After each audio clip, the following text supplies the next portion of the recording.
आयुर्वेद ही केवळ उपचार पद्धती नाहीये, तर ती जगण्याची पद्धती आहे. निसर्गाने भारतीयांना 2 गोष्टी शिकवल्या. प्राण्यांनी शिकवली आसनं आणि वनस्पतींनी दिला आयुर्वेद.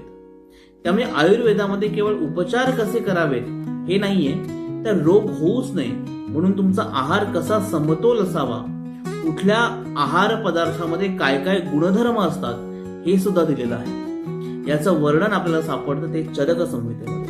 आणि त्यामुळे चरक संहिता हा केवळ आयुर्वेदाचा ग्रंथ नाहीये, तर 2000 वर्षांपूर्वी भारतीय काय खात होते हे सुद्धा आपल्याला याच्यामध्ये सापडतं. त्याच्यामुळे आपल्याला भारताच्या आहारशास्त्राचं अकाउंट मिळतं, आपल्याला भारताच्या आहारशास्त्राचा इतिहास सापडतो. आणि म्हणून या प्रकरणाचा वेगळा समावेश मी या पुस्तकामध्ये केलेला आहे.